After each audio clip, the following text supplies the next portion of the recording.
napakinggan ko yung testimony ni Teacher Jen na sa kabila ng mga sinasabi nga niya na parang hindi siya qualified na ma-promote, pero iti pinagpipray niya. Actually, napakarami ng ginawa kay Teacher Jen eh. Mula nung siya talaga ay nakita ko talaga na unti-unti nagkukumit sa Panginoon, nagpapagamit sa Diyos. Dati po ang kanya pong pinagtuturoang eskwelahan ay doon pa po sa San Miguel. Bukod pa po sa San Miguel ay bundok ba yung Teacher Jen? Bundok ba yon? Gaano ba kalayo yon? Asan si Teacher Jen? Nandun pala sa mga bata, nandun pala na nagtuturo. At talagang parang 2 oras yung biyahe niya. Kaya sabi niya, Pastor, isama niyo nga po sa prayer pagkat nauubos yung aking oras. Kailangan ko madaling araw gumayak para bumiyahe at gabi na ako nakakauwi sa layo po. At yun po ay ating pong ibinabad sa panalangin at alam niyo po ba nangyari? Nung dumating po yung prayer, yung answer prayer sa kanya, alam niyo po ba kung nasaan siya ngayon na eskwela ng tuturo? Dito na lang po sa Banas. Napakalapit po sa kanyang bahay. Kaya ating palakpakan ng Panginoon. Ganun po gumalawan. Ngayon naman po, hindi niya po inaasahan, na-promote po siya. Teacher 4 na po siya. Ating palakpakan ng Panginoon. Praise God. Marami pong tao at lahat po tayo naghahangad na ma-promote sa buhay. Yan po lahat yung ating inaasam. Yung promotion sa ating buhay. Ano man po yung sitwasyon at kalagayan po natin. At kaya lang po minsan ay, bakit minsan po inababalam yung promotion na ating pong minimithi sa mga buhay.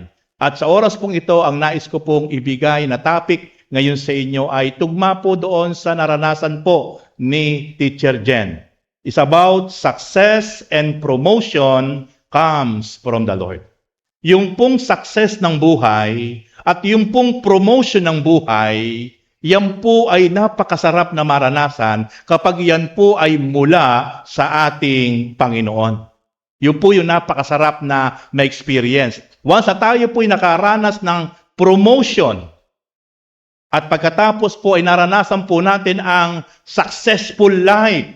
At ito pong promotion and successful life ay na-experience natin hindi dahil sa ating sarili lang, kundi hindi dahil sa ibang tao, kundi ito ay dahil sa galaw at kilos ng Diyos, kapatid. Congratulate. Ikaw ay mapalad sapagkat ang Diyos ang tunay na talagang gumalaw at pumilos sa iyo. Sapagkat iyon ay inasahan mo, may ginawa ka, kaya nalugod ang Diyos sa buhay mo. Kaya ating patuloy na palakpakan ang Diyos. Praise God. Hallelujah.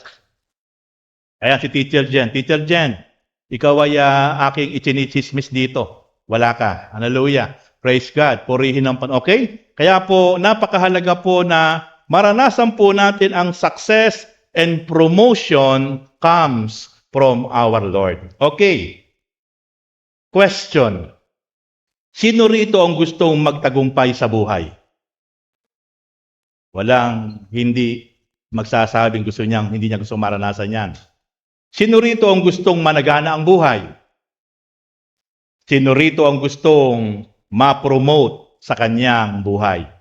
Lahat tayo. Kaya po, sa oras na ito, yan po yung aking ngayon bibigyan diin sa inyong lahat. Kung gusto po nating maranasan ang successful life, kung gusto po natin maranasan ang victorious life, kung gusto po nating maranasan ang promotion mula sa Diyos, ito po ang dapat po nating gawin. Okay, dito po ay puntahan muna po natin, wag muna po yung promotion, wag muna po yung success comes from the Lord.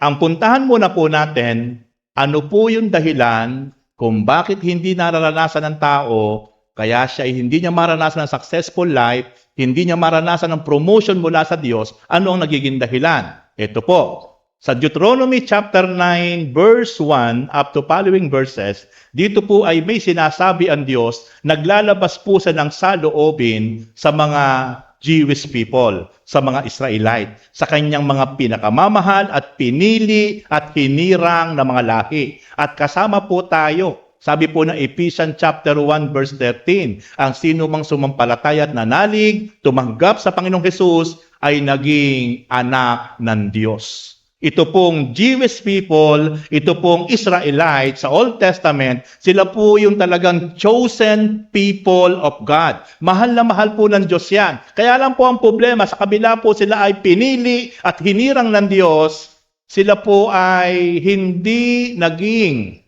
kalugod-lugod sa harapan ng Diyos. Kaya po, naging mabigat ang saloobin ng Panginoon na dapat po ay i-release na po ng Lord yung blessing sa kanila, yung provision, yung favor, hindi po ma-release ng Diyos. Bakit po? Kasi nga po sa kanilang katigasan ng ulo. Okay, ano po ang sabi ng Deuteronomy chapter 9, beginning verse 1 up to following verses?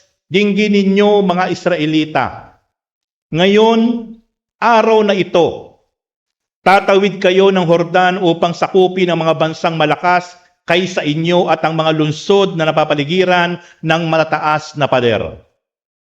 Malalaki at mataas ang mga taga roon, mga lahi ni Anak. Ngunit, alamin ninyo na si Yahweh ang nangunguna sa inyo. Siya'y parang apoy na katutupok at sila'y pupuksain niya. Kaya't madadaig niyo sila at matataboy tulad ng kanyang pangako. Verse 4. Kung sila'y maitaboy na ni Yahweh, huwag ninyong isa sa loob man lamang na sila'y itinaboy dahil kayo'y matuwid. Ang totoo'y itinaboy sila ni Yahweh pagkat sila'y masama. Verse 5. Hindi dahil sa kayo'y matuwid, kaya ninyo kakamtan ang lupaing yaon.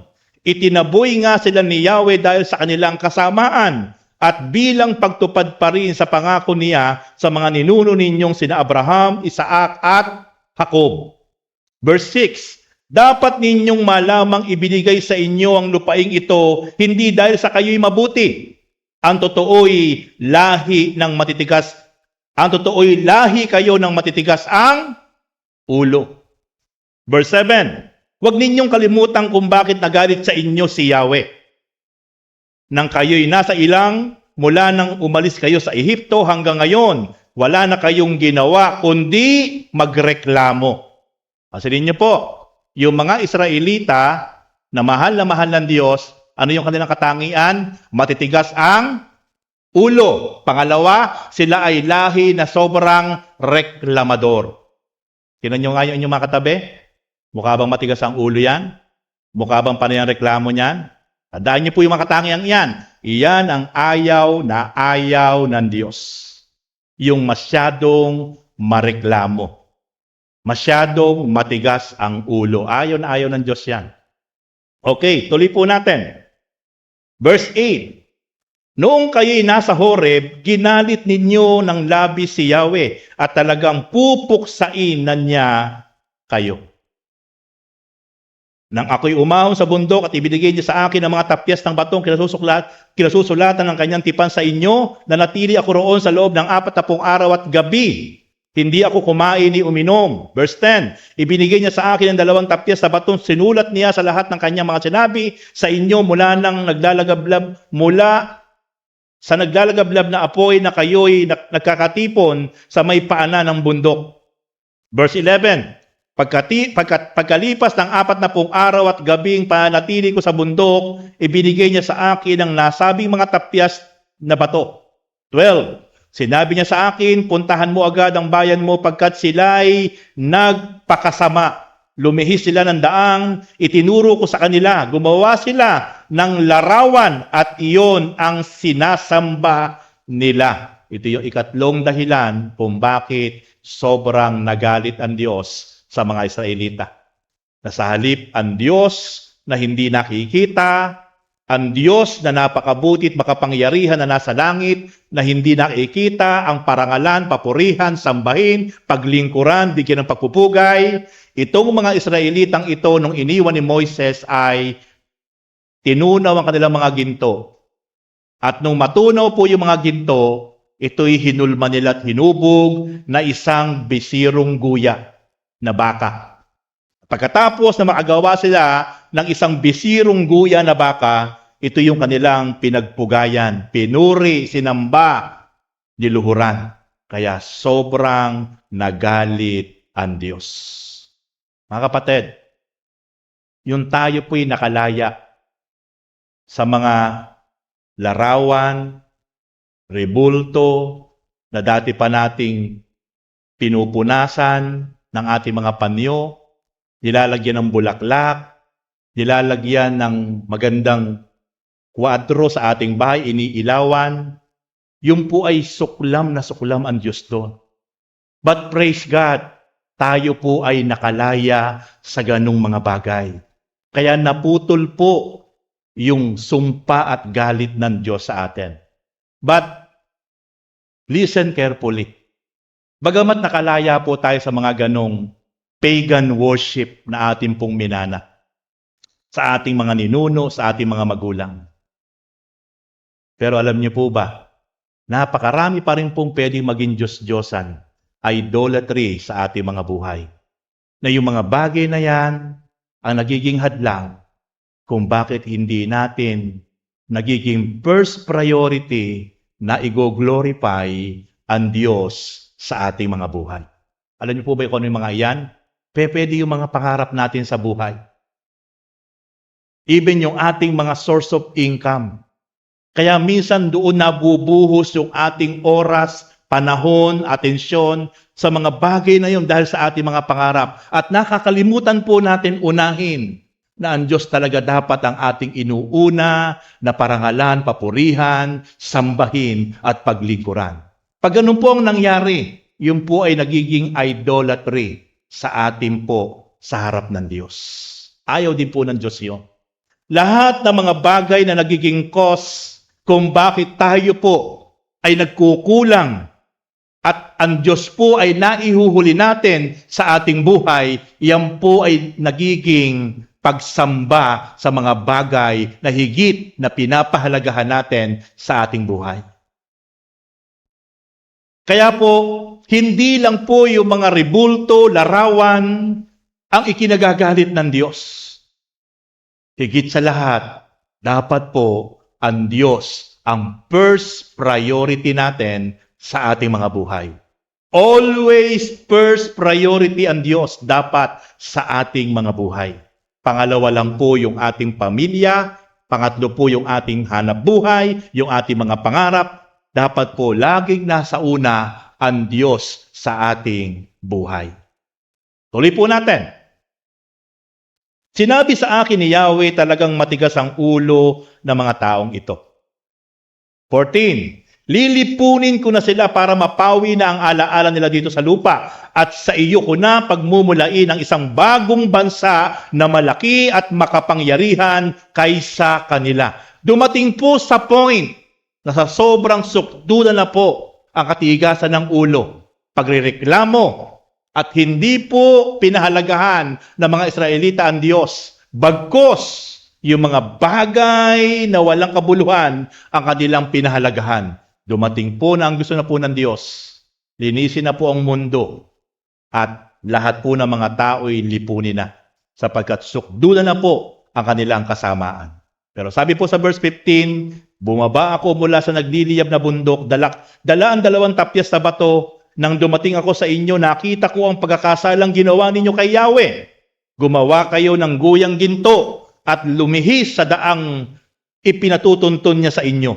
17. Dahil dito, ipinukul ko sa lupa ang 2 tapyas na batong dala ko at nagkadurug-durug iyon sa harapan ninyo. Verse 18. Pagkatapos, nagpatira pa ako sa harapan ni Yahweh sa loob ng 40 araw at gabi. Sa buong panahong iyon, hindi ako tumikim ng pagkain o inumin dahil sa mga kasalanan ninyo na labis na ikinagalit ni Yahweh. 19. Natakot ako na baka sa tindi ng galit niya ay puksain kayo. Napakapalad ng mga Israelita sa panahong iyon. Bakit?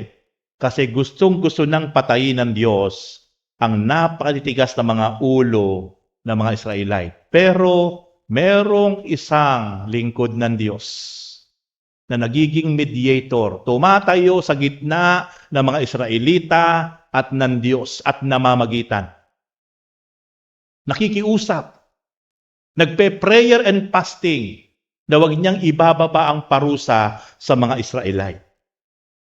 Alam niyo po ba sa ating kapanahunan, maraming anak ng Diyos, lingkod ng Diyos, na hindi natin alam, na laging lumuluha, laging nagpapakumbaba, laging dumudulog sa Diyos, na tayo po ipinagpipray kung bakit yung matinding parusa ng Diyos ay hindi pa nararanasan ng bawat isa sa atin sapagkat merong mga righteous man of God na kagaya ni Moises na walang sawa, na namamagitan at humihingi ng habagat-awa at dumudulog sa Diyos.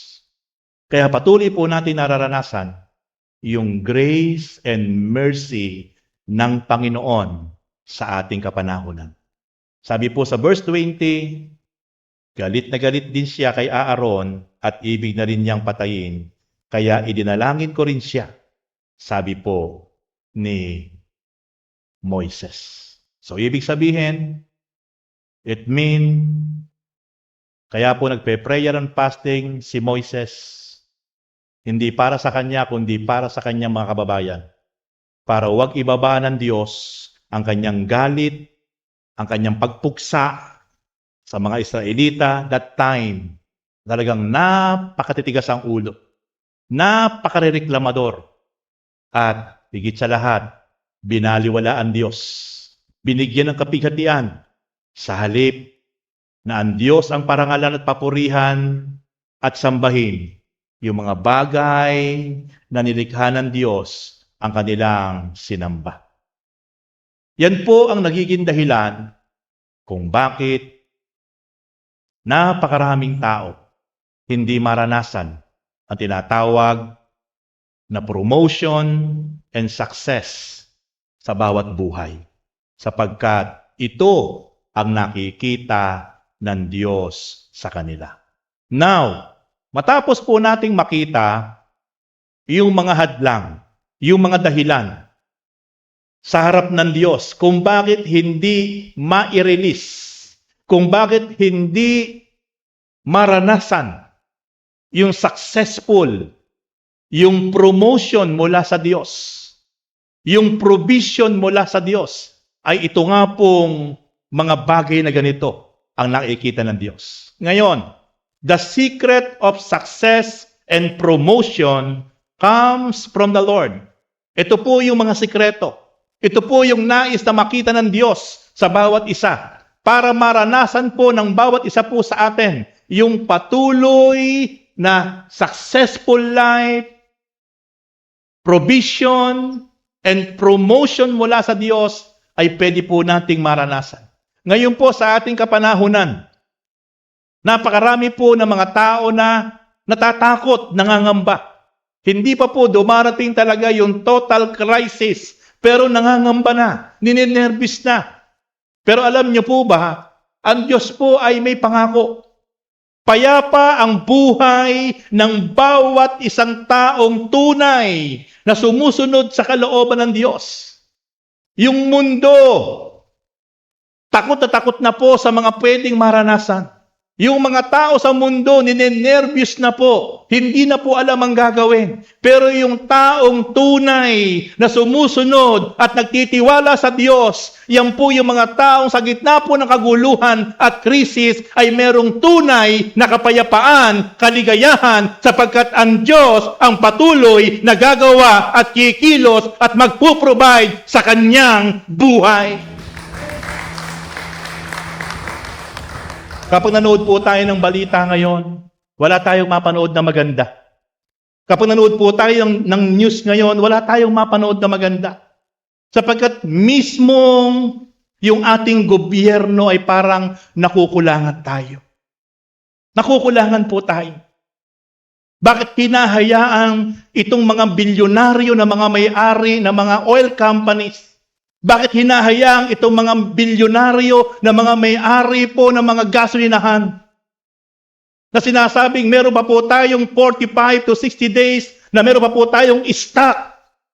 Pero after 2 weeks lang po ay itinaas po nila ng 120% yung gas. Dahil po ito sa pagiging gahaman sa salapi ng napakaraming tao. Sa halip na tulungan ang mamamayan, sila po ang nagpapahirap sa mga mamamayan. nakalulungkot.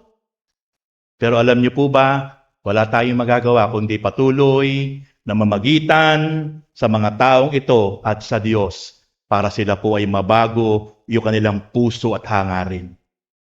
At hindi po tayo dapat magpa-apekto. Hindi po dapat tayo matakot. Bakit? Sapagkat meron tayong Diyos na pinaniniwala at pinaglilingkuran na siyang patuloy, naggagalaw at kikilos sa buhay ng bawat isa sa atin. Okay, the secret of success and promotion comes from the Lord. Deuteronomy chapter 8 verse 1 up to following verses. Ito naman po ang sinabi ng Diyos in the book of Deuteronomy chapter 8 verse 1 up to following verses. Sundin ninyong mabuti ang mga kautosang ito na ibinigay ko sa inyo ngayon upang humaba ang inyong buhay. Sabihin niyo po, obey the commandment of our Lord para yung buhay nating ito patuloy po mag-expand. Yan po yung sikreto, mga kapatid.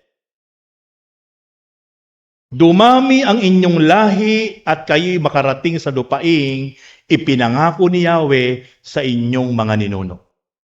Meron pong promise land na ipinangako ang Diyos sa bayan ng Diyos. The same with us. Habang tayo nabubuhay sa ibabaw ng mundo, may promise land na ipinangako ang Diyos sa bawat isa po sa atin. Yung promise land po na yon, yung po yung tinatawag na isang buhay na ganap at kasiyasiya. Isang buhay na walang pangamba. Isang buhay na hindi natitigatig. Isang buhay na may kapayapaan. Isang buhay na punong-puno ng pag-asa. Yung po yung spiritual promised land sa bawat isa po sa atin. Pero bakit hindi po yun nararanasan? Kasi nga po, mararanasan lang po yun, sabi po dito, kung susundin ninyong mabuti ang aking mga utos. Dadalhin ko kayo sa lupaing pangako. At yan po'y naranasan po ng mga Israelite. Ang Holy Land po na walang iba, kundi ang bansang Israel ngayon, yun po yung ipinangako ng Diyos. Hindi po yung tunay na lupain ng mga Israelita. Yung pong bansang Israel ngayon na napakaliit pero napakayaman pinagpala, ang dati pong mga nakatira dyan ay mga Palestine. Pilisteo. Ito nga po yun. Sila po ang nagmamay-ari ng lupang iyan na napakayaman sa lahat ng uri ng mineral, bakal, tanso, ginto. Napakayaman na lupain na yan. Very strategic place. Hindi po patag yan. Kaya po galit na galit sa kanila ang mga Pilisteo, ang mga Palestine, magpahanggang ngayon. Kasi nga po, ang mga Pilisteo po ang tunay na naninirahan sa Israel, sa bansang Israel.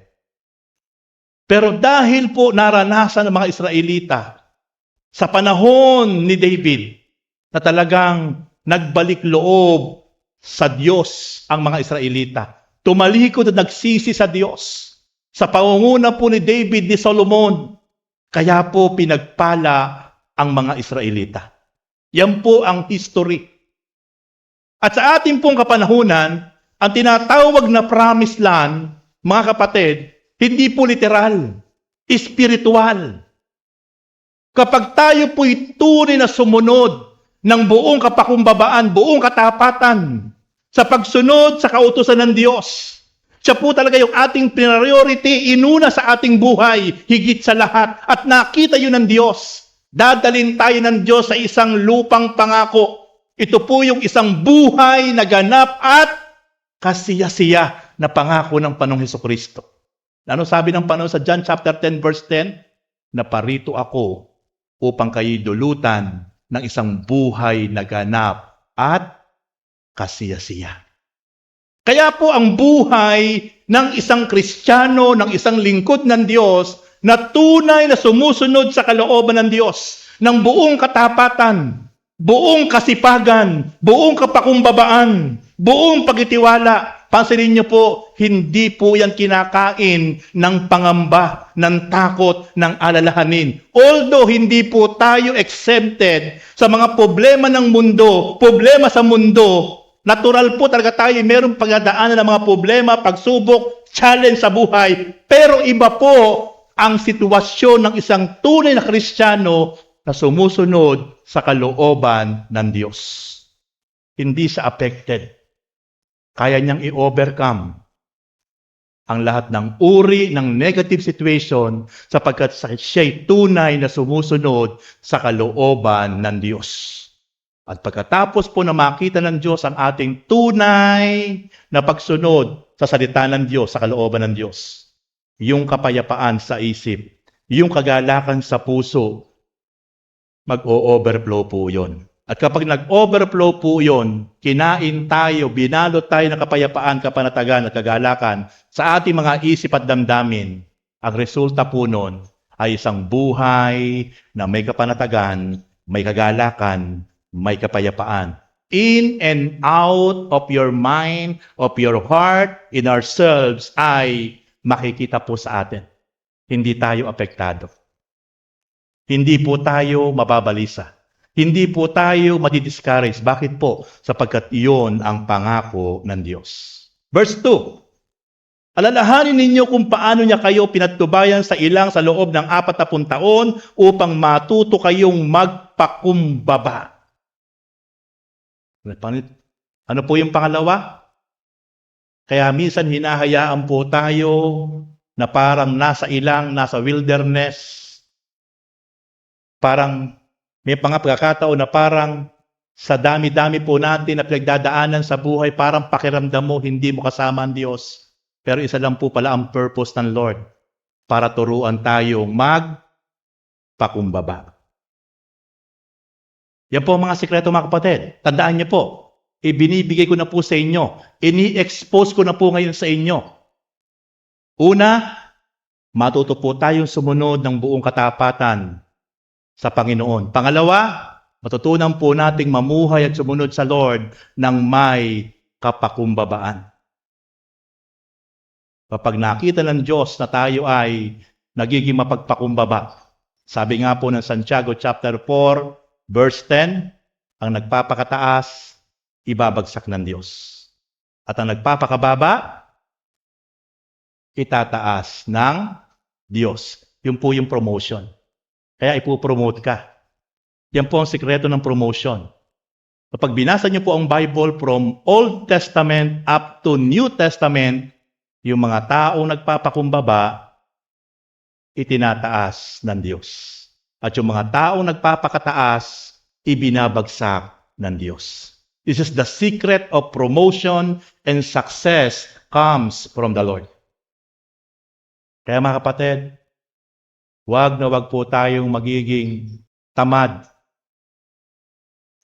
sa pagsunod sa kalooban ng Diyos. Wag na wag po nating ihuhuli ang Diyos sa lahat ng aspeto ng ating buhay. Kahit gaano pa tayo kaabala, ka-busy, kahit gaano pa ka-hectic ang ating schedule araw-araw, pero wag na wag niyong ihuhuli ang Diyos sa lahat ng appointment at schedule niyo sa buhay.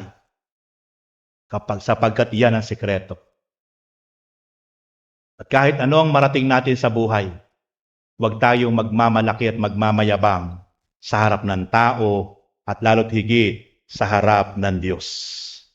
Verse 3, tinuturuan niya kayong magpakumbaba. Ginutom niya kayo bago binigyan ng mana.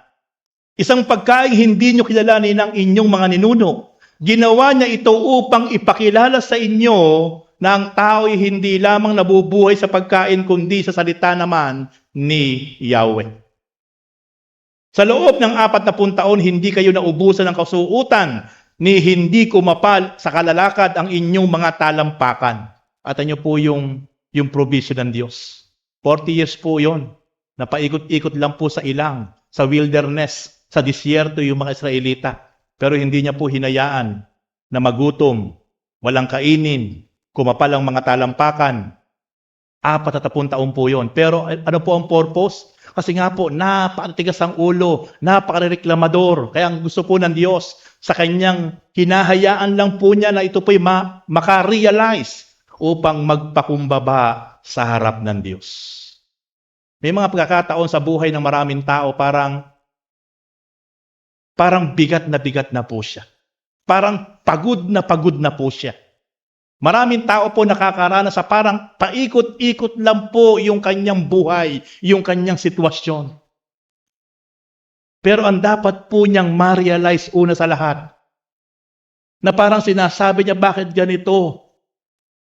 Tumatawag naman ako sa Diyos. Sumusunod naman ako sa Diyos. Pero bakit ganito? Parang paikot-ikot lang ako. Sabi nga po dito, ginutom ko sila para matuto silang magpakumbaba. Mga kapatid, pag dumating po sa point ng buhay natin, na tayo pinagugutom na sa maraming bagay, gutom sa kapayapaan, kaligayahan, kasiyahan, gutom sa maraming bagay, parang empty na tayo, parang dry na tayo. Isa lang po ang purpose ng Lord. Tayo po'y mag-bow down. Tayo po'y magpakumbaba lang sa harap ng Diyos. Para maranasan natin muli ang kanyang galaw at pagkilos sa ating buhay. Itanim ninyo sa inyong isipan na kayo itinutuwid niya, kung paanong itinutuwid ng Ama ang anak. Kaya matakot kayo sa Kanya at sundin ang Kanyang mga utos. Sa panahon po pala na parang tayo po'y nasa desert, nasa wilderness. Sa panahon pala na parang wala tayo ng masilungan. Sa panahon pala na parang wala man lang talagang tayong matakbuhan. Sa panahon pala na parang bigat na tayo. Parang gutom na tayo sa anumang bagay. Parang lungkot na tayo. Ito pala'y kaparaanan lang ng Diyos. Itinutuwid lang tayo ng Diyos. Hinahambol lang tayo ng Diyos. At sa panahong iyon, ang balikan natin, muli, higit sa lahat, ang tunay at ningas at apoy na muli na pagsunod sa kalooban ng Diyos. Baka iba na po ang naging focus natin. Dumating po sa point na naging abala na po tayo sa maraming pinagkakaabalahan natin na wala na palang naging pitak ang Diyos sa ating mga puso. Ni hindi na po sumasagi sa ating isip at mga plano ang Diyos. Kaya po, dumarating po sa point ng ating buhay, hinahayaan muna tayo ng Diyos para turuan, para ituwid, para ihambol, para turuan muli na ma-realize natin kung ano yung dapat nating i-priority sa ating mga buhay. This is the secret of promotion and success comes from our Lord. Yan po yun. Yan po yung ini-expose ko po ngayon sa inyo. Yan po ngayon yung inilalahat ko po sa inyo. Na kailangan po ay talagang makita po natin ang tunay po na dapat po natin gawin para po maranasan po natin ang galaw at pagkilos ng Diyos sa ating mga buhay. The highly favored, provision, successful life, promotion in our lives ay ma-experience po ng bawat isa po sa atin. Verse 7, pagkat kayo'y dadalhin niya sa isang mainam na lupaing sagana sa tubig, maraming batis at bukal na umaagos sa mga burol at mga kapatagan. Sagana rin doon sa trigo, cebada, ubas, igos, granada, olibo at pulot. Doon ay hindi kayo magkukulang ng pagkain o anumang pangangailangan. Ang mga bato roon ay makukunan ng bakal at makukunan ng mga tanso ang mga burol. Ito ang plano ng Diyos. Isang lupang pangako para sa mga anak ng Diyos. Pero kailangan bago dalhin sila ng Diyos sa isang lupang pangako na sagana sa lahat ng pangangailangan, dapat tama na po ang puso. Tama na po ang isip, attitude, and character. Kasi kapag dinala po sila sa isang sagana na sitwasyon at lupain, na hindi sila tunay pong natutot na bago, na humble, hindi po magiging kapakipakinabang yung mga bagay na yun sa kanila. Kaya ang gusto ng Diyos, bago sila dalhin sa isang napakagandang lupain, dapat sila po ay una matuto muna na ang Diyos ang una po nilang higit sa lahat na sinusunod ng buong puso, buong kaluluwa, buong lakas at buong pag-iisip. Bago sila iparanas ng isang buhay na napakasagana, dapat sila po ay may pusong mapagpakumbaba. The same thing with us in our generation.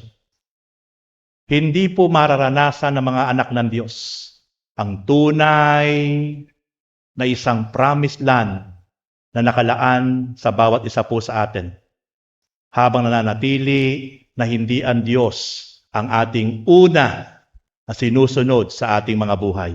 Habang laging tayo ang boss, tayo ang nasusunod, tayo ang hari sa ating sarili, hindi po mangyayari na mararanasan natin ang napakagandang pangako ng Diyos sa buhay ng bawat isa sa atin.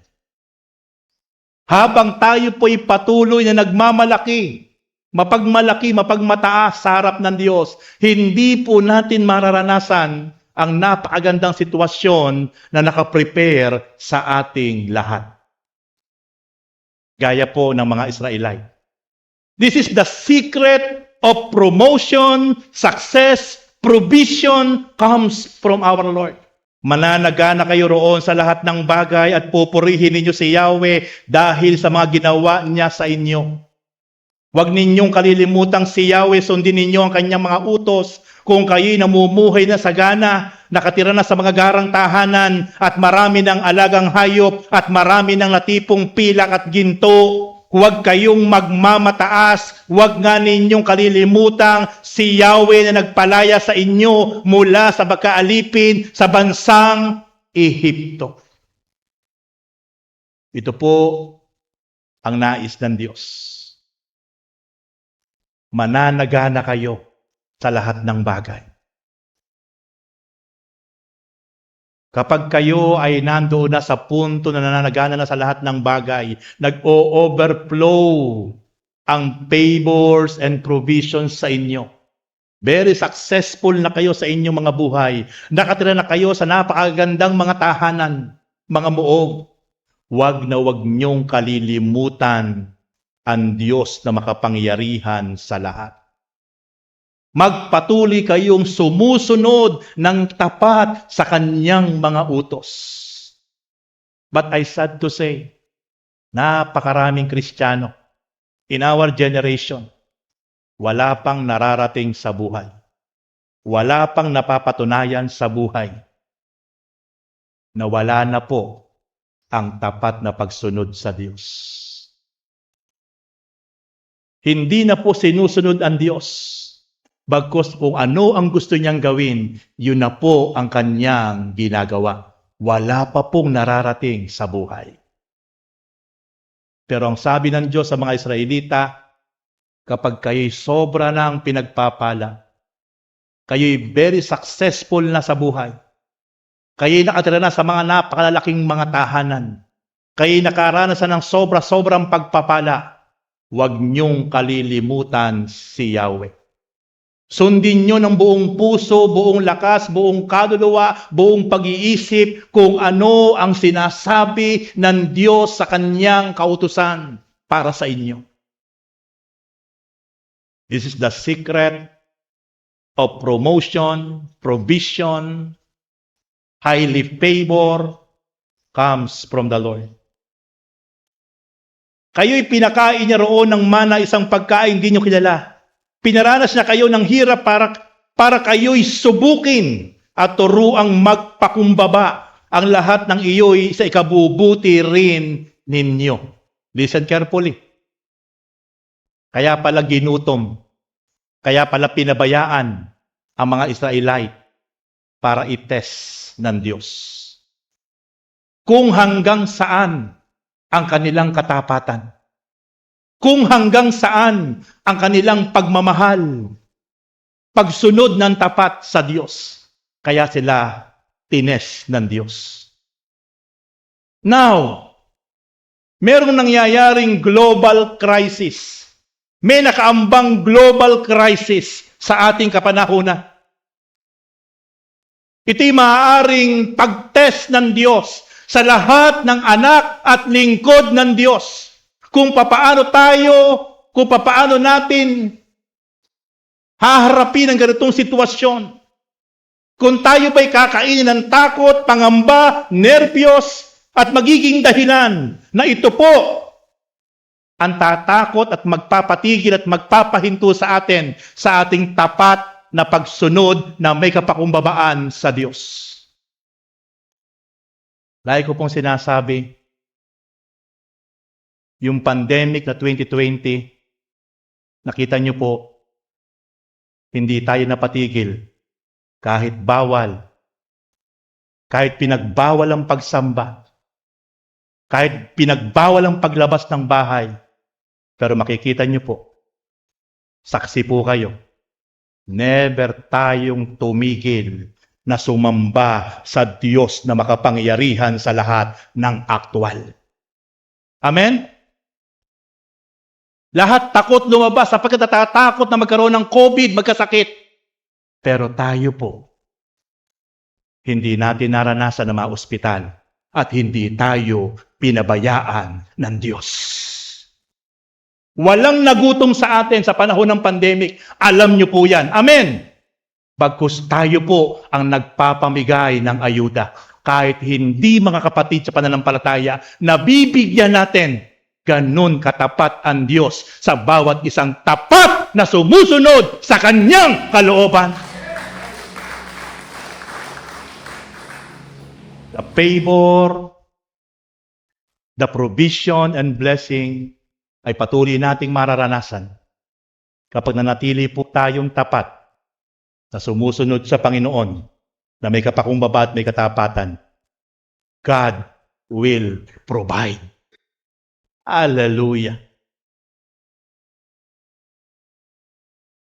Kapag siya'y tinalikdan ninyo at sumamba kayo sa Diyos-Diyosan, ngayon pa'y sinasabi kong malilipol kayo balang araw.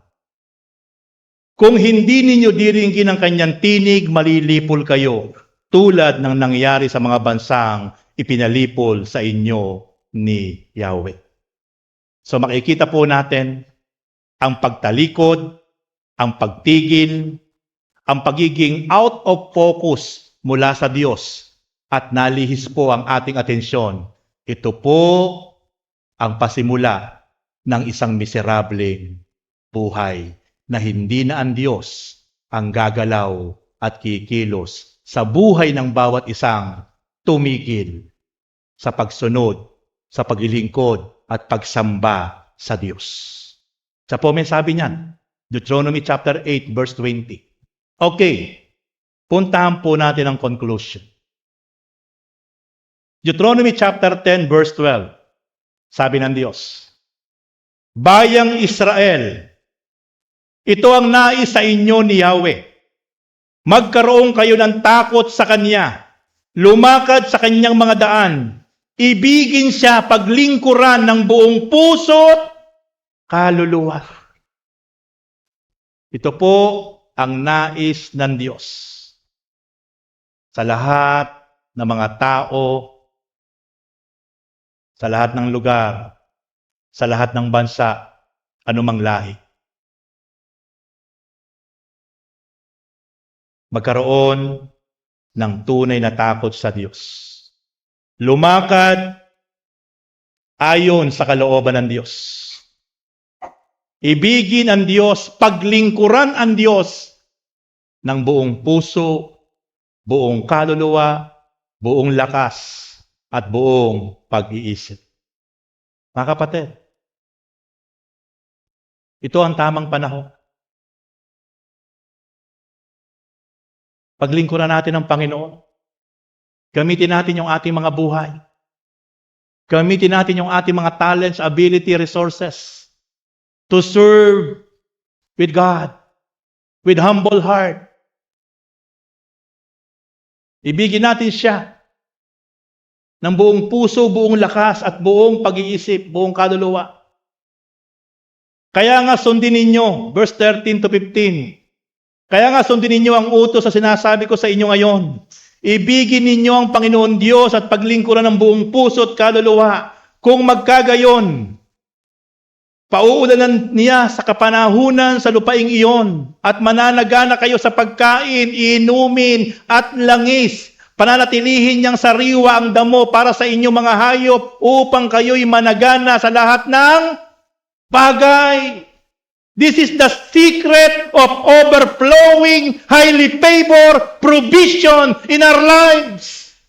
Ano man ang nagaganap, ano man ang nangyayari sa kapaligiran, sa buong mundo. Pero kung tayo buong tapat, na mamahalin natin, iibigin natin ang Diyos, uunahin sa ating mga buhay, paglilingkuran ng buong puso at kaluluwa, ang sabi ng Diyos, isusupply ko sa inyo ang masaganang lahat ng inyong pangangailangan sa buhay.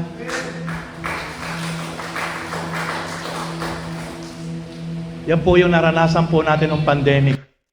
I want to testify to all of you, mga kapatid. Nung pandemic na halos 3 taong mahigit. That time, ako po'y naka-full time na po noon. Walang source of income. Walang hanap buhay. Pero makikita niyo po, mga kapatid, linggo-linggo, twice a week, lahat ng mga bahay ng mga kapatiran, iniikot ko po, dala ko po ang sasakyan ko. May dalang ayuda, may dalang bigas, may dalang tubig, may dalang mga pagkain. Sa halip na tayo po ang mag-abang ng biyaya, tayo po ang isa sa naging dahilan na dumaloy ang biyaya. Amen? Saan yung galing? May mga taong ginamit, pero yun ay mula sa Diyos. Amen? Panahon ng pandemic yon. Bawal lumabas. Napakahigpit. Pero hindi tayo pinabayaan ng Diyos.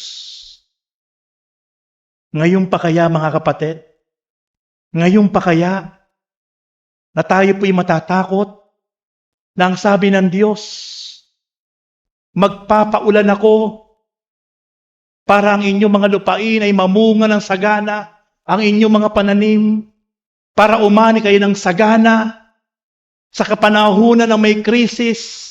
Pero kung kayo tunay na maglilingkod, mamahalin niyo ako ng tunay, buong puso, buong kaluluwa.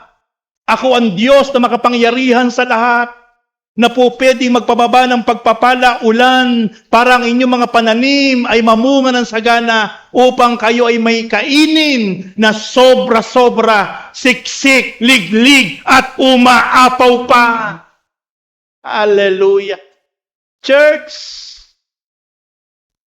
ito ang nais ng Panginoon. Huwag kang matitigatik. Huwag kang hihinto. Huwag kang mangangamba. Huwag kang matatakot. Ano man ang nagaganap, ano man ang nangyayari sa kapaligiran sa buong mundo. Pero mananatili tayo na naglilingkod ng tapat. Nagmamahal ng tapat sa Panginoon na may kapakumbabaan. At ang pangako niya, ibubukas niya ang pintuan at kalangitan ng kalangitan upang ihugos sa mga tunay na kinalulugdan niya ang rumaragasang pagpapala sa buhay ng bawat isa sa atin. Deuteronomy chapter 11, verse 27, pagpapalain niya kayo kapag sinunod ninyo ang kanyang mga utos. I repeat again. Kailan tayo pagpapalain ng Diyos? Kapag natutunan nating sumunod na ng tapat sa utos ng Diyos. Habang hindi sumusunod ng tapat ang isang tao, ang isang Kristiyano, stagnant, yung galaw at pagpapala ng Diyos. Pero ang sabi ng Diyos, pagpapalain ko kayo kapag sinunod ninyo ang aking mga utos.